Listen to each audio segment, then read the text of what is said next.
Bismillah walhamdulillah wassalatu wassalamu ala rasulillah amma ba'd.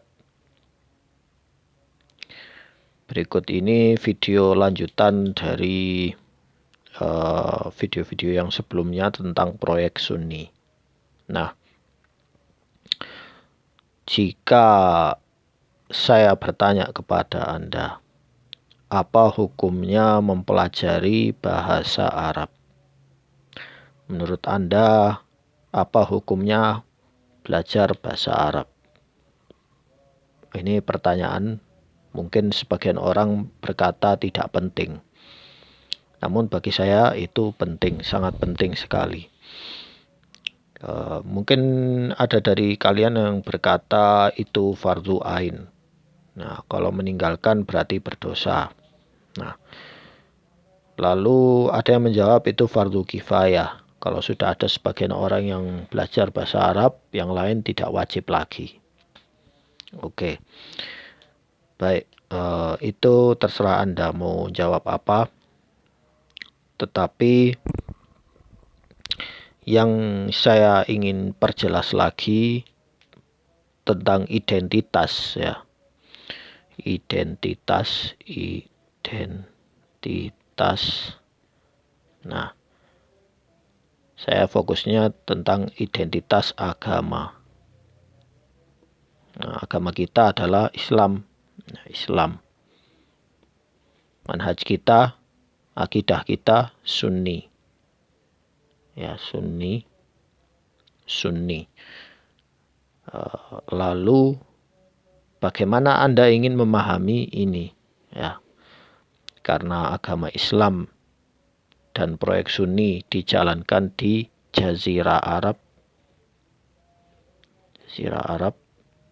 Nah, juga pembawa proyek ini, penggagas proyek Islam, syariat Islam, nah, Rasulullah Shallallahu Alaihi Wasallam, ya, dan para sahabat, sebagian besar sahabat, ya, dan bisa dijelaskan kebanyakan dari mereka dari Arab, bangsa Arab. Ya, ada dari Persia, ya, Habasyah, Rum, ya, Turki, dan lain-lain. Ya. Nah, ketika Islam sempat jaya dari zaman Bani Umayyah sampai Bani Abbas, kemudian ada Salahuddin Al-Ayyubi, kemudian Bani Saljuk, sampai Mamluk, ya. Saya ingin bertanya kepada kalian, mereka memakai bahasa untuk saling berinteraksi satu sama lain, bahasa apa? Apakah bahasa Arab atau bahasa Ajam? Ya, Ajam itu bahasa selain Arab. Ya, bahasa Jawa, bahasa Melayu, bahasa Indonesia, bahasa Inggris, Persia, Turki, dan lain-lain. Sebagai identitas Muslim, Sunni, pasti satu sama lain menggunakan bahasa Arab. Sebagai bahasa identitas itu yang pertama, bahasa identitas keagamaan, dan sebagai bahasa untuk mempelajari proyek-proyek Sunni, ya. Dan yang ketiga, yang jauh lebih penting lagi, sebagai bahasa apa? Ukhuwah. Nah, bahasa ukhuwah sebagai bahasa persaudaraan dan bahasa pemersatu. Sama seperti di Indonesia ada bahasa Indonesia, karena di Indonesia ada banyak pulau dan kaya akan budaya, kaya akan bahasa daerah. Ada bahasa Madura, bahasa Sulawesi, Makassar, di Sumatera, bahasa Minang, bahasa Sunda, kemudian bahasa di NTB, kemudian di Papua, ya. Masing-masing memiliki kultur sendiri-sendiri, tetapi sebagai bahasa pemersatu adalah bahasa Indonesia. Sehingga terjadi ukhuwah watoniyah, yaitu persatuan dan hubungan relasi antara bangsa, satu suku dengan suku yang lain dengan bahasa Indonesia. Adapun sebagai muslim yang hakiki, muslim sunni yang mengimpikan ukhuwah, ya, ingin menjalankan syariat Islam, ya, ingin menjalankan proyek, maka dia harus memahami bahasa Arab. Harus mengetahui bahasa Arab. Jadi zaman daulah Bani Umayyah, Abbasiyah, Ayyubiyah, Mamlukiyah, bahkan sampai Utsmaniyah, mereka menggunakan bahasa Arab. Ya. Baik itu penulisan, ya, surat menyurat, sehingga umat ini merasa ada interaksi satu sama lain, jadi tidak putus. Ya. Jadi di sini kelemahan umat Islam.